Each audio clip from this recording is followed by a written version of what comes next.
Yes, Yan. hindi na muling mapapanood sa ere ang programa ni Willie Revillame matapos itong tuluyang tapusin ng network. Ayon sa isang source, kabilang sa mga dahilan ng pagtatapos ng show ay ang umano'y patuloy na mababang ratings nito. Bagamat nais pa raw sana ni Revillame na magpatuloy ang programa hanggang matapos ang eleksyon, tila hindi na ito naging praktikal. Kung lugi, mahirap ipilit. Nauna nang inanunsyo na pansamantala sanang ang pamamaalam lamang na ito ni Willie at habang wala siya ay si Randy Santiago Moon ang hahawak sa programa. Ngunit sa kabila ng planong pagbabalik, tila tuluyan ng isinara ang pinto, di umano'y dahil sa hindi magandang performance ng show sa rating. So, Actually, parang na-feel ko rin, parang hindi na katulad nung dati, una, di ba? hindi All na. over our social media, pinag-uusapan talaga siya. Kahit yung pagsusungit niya, di ba, pinag-uusapan.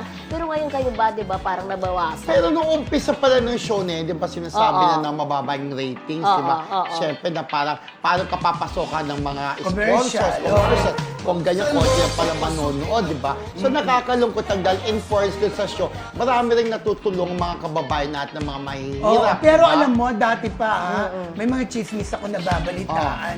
Sobra daw talaga ang pagtitipid sa show na yon. Ultimo ang makeup artist daw ay binabawasan. Siyempre nga, dahil nga kasi wala masyadong pumapasok na kita. So, pati yung production. Cost-cutting. Oo. Pati nga, di ba yung mga host na babae, di ba? Inagis nabawasan. na, oo. Correct. Oo. Ganon. So, ayun na. Dumating na talaga sa sa Sakdula. Kaya ayun nga, sa pagtatapos. kaya nakakalungkot din na marami rin mga empleyado ni Winnie na Mawawalan ng TV5 trabaho. ang nawalan ng trabaho, di ba? True. Na parang ayun nga, papalit dapat si Randy Santiago, di ba? Na kaibigan Habang niya. nangangampanya, habang may election. Sayang, di ba, nakakalungkot din naman na maalam na si Ere ang kanyang show. Correct. Okay, abangan na lang natin. Malay naman natin, di ba, busy lang. Si Kuya Willie, malay mo naman pagkatapos ng May eleksyon, balik, ibabalik. sana may ibabalik balik, di ba? niya. May